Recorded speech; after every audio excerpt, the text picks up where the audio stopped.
Today's episode of Inside Gaming Daily is brought to you by Stamps.com. To get our special offer, go to Stamps.com, click the mic at the top of the page, and use our code INSIDE. Hey everyone, welcome back to Inside Gaming for Tuesday. Oh, it's Tuesday. Terrible Tuesday. Terrible Tuesday. It's very spooky Tuesday. TizCon Tuesday. Uh-oh. Yeah, BlizzCon is this week, and we've got a lot of leaks about what's going to be announced. Yeah, and whoo, do they need BlizzCon this year to be a success? Yeah. Last year's convention was a huge dud. Oh my god, so many memes. And the company is hoping for this one to signal their big comeback. Blizzard's back! Except everyone back. left already. Everyone quit, but they're back. But they're Yeah. gone. They're gone, but they're back. But They're gone. they're gone. They're gone for good. But we'll see you this week. But they're back. Yeah, Blizzard has certainly seen better days. They haven't had a new game in more than 3 years. And their existing games are not making money like they used to. What do you mean they don't have a new game? World of Warcraft Classic. And then there's the whole disaster where they punished a Hearthstone player for supporting Hong Kong protesters, which led to a huge backlash among fans and even got US senators involved. Boy, when lawmakers are chastising your company for being boneheaded, you know you stepped in. When you get gamers to rise up. Yeah.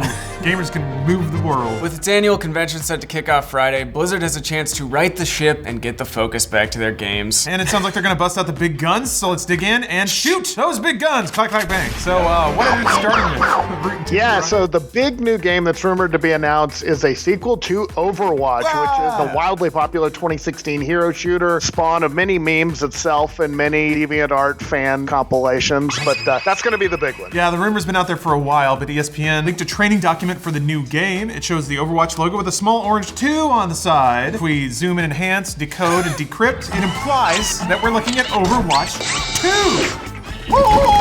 So what is going to be in this sequel, supposedly, Brian? We know a few things. For one, it's expected to be more PvE focused. At least one of the modes is. There's going to be a mission that's going to be a 4-player story experience set in Rio de Janeiro. Overwatch historically is 6v6, so this would be quite a bit different. It's like those events that they've done, which were good. I don't know about making a whole game about that, though. Pretty huge departure from what people are wanting and expecting from I mean, Overwatch 2, yeah, right? some of the events that they've done, the like Blackwatch one, and then the one with all the robots, it's been a long time. This one, you get your squad together to go burn down the Amazon. Stupid Amazon. Amazon's not gonna burn Just itself sitting there down. for thousands of years. You. This is what you get for taking in all that carbon. It'll also have a new competitive mode called Push, whatever that is. Based on the novel Push by Sapphire. Exactly. As well as, quote, at least one new hero. One whole new hero. That's exciting. It's also gonna have hero talents and items in the game, which I'm not super hot on. I think good game design is about removing elements rather than adding in a ton. You can make it more complicated, add gear, add consumable items, add an in-game shop, add an in-game currency. Just make it Dota, why don't you? Yeah. I don't think that makes it more fun to play. Maybe more fun to watch. Yeah, and that's huge news considering that Overwatch was the last big game to come out of Blizzard. It spawned its own esports scene, and the recent Overwatch League Grand Finals drew 1.1 million viewers, which was a 16% increase over last year. Yeah, it's pretty cool. But that's not all. They're gonna announce a new Diablo game, and this one's not for your phone. Shocking. What's the deal with this? I almost called you Blizzard. Yeah, it was leaked that Blizzard is going to announce Diablo 4. Now, again, this one has also been out there for a while. Really seemed to be confirmed, though, after a new book called The Art of Diablo explicitly mentioned the game, so pretty good clue there.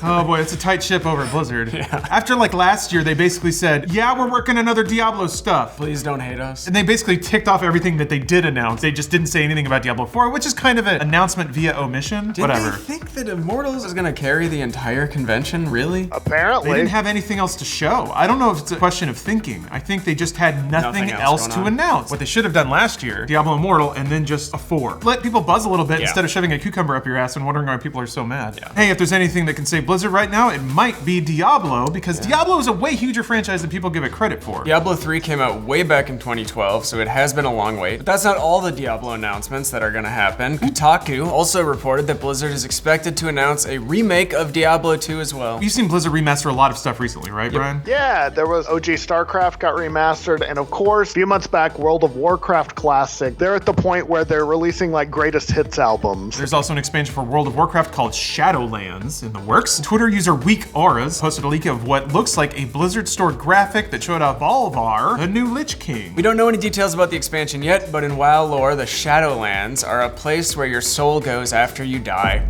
Isn't that... Like Gladiator. So those are some pretty big announcements, you know, slapping an iterative number on the end of a big franchise, it's always fun. Seems like Blizzard is trying to turn the page after the Hong Kong mess and last year's BlizzCon, which is now mostly known for Blizzard devs asking fans if they have phones. I would say 100% no. Yeah, these have been tough times for a developer. They used to be known for making a number of iconic franchises like WARCRAFT, Diablo, and STARCRAFT. And of course, the MMO World of Warcraft, which became a phenomenon. I lost all my friends to it in, what was it, 2008? Well, you should have been a better friend. No, I was still trying to play Halo with everybody. Trying to invite people over, have a LAN party. You just laughed and hung up the phone. Chug Mountain Dew, smoke salvia or whatever free legal drug they sold at convenience stores. Bath salts, yeah. Shivering in the corner of your room, thinking about how cavemen crawled out of the primordial ooze. I just want to play Halo. And in 2016, Blizzard released Overwatch, which drew more than 40 million players after 2 years. Blizzard hasn't had a major game since Overwatch, and that was more than 3 years ago. Meanwhile, its big money makers have definitely seen better days. Yeah, what's that looking like, Brian? What is the current state of Blizzard? For one, World of Warcraft is definitely not what it used to be. While most of us at least checked it out back in the day, unless you were still playing Halo, but its player numbers have definitely fallen off a cliff. Activision Blizzard actually used to release player count info for World of Warcraft. It peaked at around 12 million players in late 2010. That's when the infamous Cataclysm expansion released and basically remade the in-game's entire world. That was kind of the high water point for World of Warcraft, but it never has really recovered or seen that peak again. Yeah, and over the next several years, it lost more than half of its player base. By September of 2015, it was down to 5.5 million players. And at that point, Activision Blizzard quit reporting numbers. It gets worse. Yeah. As of last year, it was down to 1.7 million subs by some estimates. There were some API leaks that let people kind of triangulate in. So ideally, that number has rebounded a bit after WoW Classic released a few months ago, which got everyone's interest back. Gonna be interesting to see how long they stick around. I think we're already out of the World of Warcraft sort of honeymoon period. It's safe to say that World of Warcraft isn't back to the good old days just yet, unless World of Warcraft 2? Uh-oh. Meanwhile, the card game Hearthstone, which is based on Warcraft characters, has been a moneymaker for Blizzard, but that has been dropping too. Take us through it, Brian. I know you're the Hearthstone guy. Hearthstone, where to start? Well, it released in 2014. About a year later, it was pulling in $20 million a month. So it was huge. It completely disrupted the card game industry, spawned a ton of imitators. Last year, Blizzard announced that 100 million players had tried the game, but over the years, Blizzard, they kind of killed it. They've increased the pace of its expansion, phased out a lot of older cards, so you basically had to keep buying more and more packs to keep up with the meta, so it's dropped off too, definitely. Yeah, by some estimates, Hearthstone's revenues might have peaked in 2016, and its monthly active users started declining last year. Earlier this year, it was reported that its revenues declined a whopping 52% from 2018. So yeah, the money has not been rolling in like it used to. Hearthstone was also the focus of Blizzard's low point this year, when it suspended a top player, Chung Blitzchung-Y, for making a statement supporting Hong Kong protesters. How dare he? How dare he? How dare he? How dare he? Doesn't he know that we have a mobile game coming out there soon, I hope? So yeah, a bipartisan group of US lawmakers sent a letter to their parent company asking them to reverse their decision. That included United States Senators Ron Wyden and Marco Rubio, along with Representatives Alexandria Ocasio-Cortez, Mike Gallagher, and Tom Malinowski. Yeah, they asked Blizzard to reconsider Blitzchung's suspension, saying that the decision could have a chilling effect on gamers who seek to use their platform to promote human rights and basic freedom. Finally, the senators have acknowledged that we're gaming for cause. It's also important to note that was a bipartisan group. Those are some hard-right Republicans and some super far-left Democrats, all of whom were pissed at Blizzard. When you set yourself up to be dunked, people are gonna dunk on you. You put the mini tramp out, you just kind of get down on your hands and knees, and you're just like nodding. Go for it, Tomahawk Jam time! There's a neon sign around the hood. Shockingly, we're not done with the bad news yet. Blizzard also saw the brunt of the 800 layoffs at Activision Blizzard earlier this year. It's been reported that Activision has been pushing the developer to make more games but cut costs. They still make hit games, which is the thing. A lot of people talk about the BioWare problem of like, it was a studio, but they kept making games that sold until Anthem, which means they never really had to change anything. So Blizzard keeps putting out these like Hail Mary shots that actually land, so they don't have to actually change their mode of operating. They can still support all this bloat and all these people who don't do a whole lot. That's me assuming a whole lot. Should be honest about that. Sit around just collecting money all day, or you can work. Why would you? I don't blame them for it either. Get your buddies in, you hire like 18 forum moderators, and all they do is jack off, play video games, and watch Reddit all day. Sounds awesome. Not bad. That's a dream. Sign me up. Can't blame them for getting there, but once once the belt starts to tighten, then you have to actually make a damn game again, which hopefully is what we'll see at BlizzCon this year. So they've also been shifting more resources to Diablo 4 and Overwatch 2. In May, it was reported that Blizzard canceled a first-person shooter that was set in the StarCraft universe to do just that. Here's the question, is all that restructuring going to pay off? Are angry fans going to disrupt everything with Hong Kong protests? So it's a really interesting question and sadly kind of a long shot for Blizzard to turn it around this year. Out of the 2 games supposedly going to be announced at BlizzCon, Diablo has more of a legitimate shot to turn the company around because it is actually one of the world tier franchises. Yeah, Brian,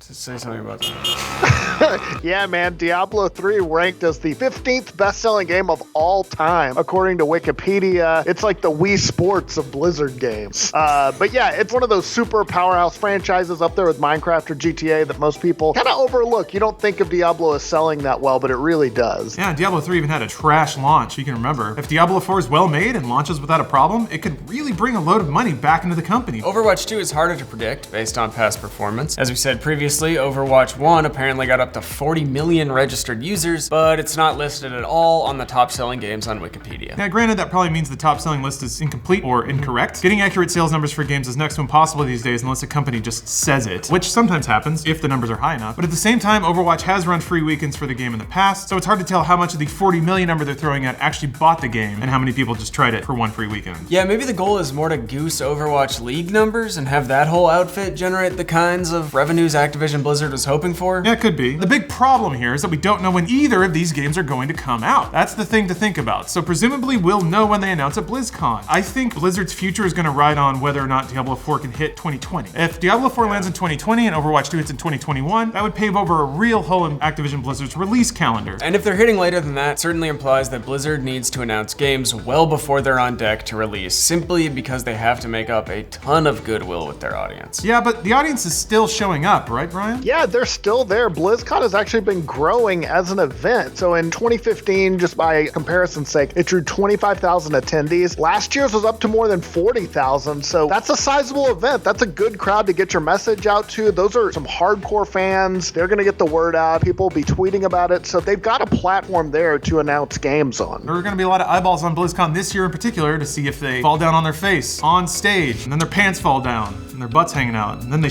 themselves. Yeah. And then they just start sloppy crying on the floor with all over. Hey, good luck out there, Blizzard. You're gonna do fine. You're gonna kill it. Today's episode of Inside Gaming Daily is brought to you by Stamps.com, who comes to you with a simple solution to a complicated problem.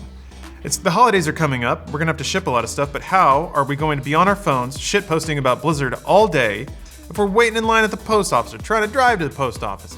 That's lost time that we could be using to get those Reddit upvotes and the adulation of many anons on 4chan. And I don't want to rob you of that. Stamps.com is here to give that back to you with nothing but ironclad convenience. It brings all the services of the US Postal Service right to your computer, whether you're in a small office sending invoices, an online seller shipping out products, warehouse sending thousands of packages a day, or just somebody nice trying to send a sweet package to your dear mother. She cares about you, and she hasn't heard from you in a long time. Maybe a nice Christmas present would pave over all that terrible stuff you did when you were a kid. Think about it. We also have a special offer for you guys. In addition to all the time you'll save this holiday season, you can get a 4-week trial, free postage, and a free digital scale by going to Stamps.com, clicking on the mic at the top of the page, and using our promo code INSIDE.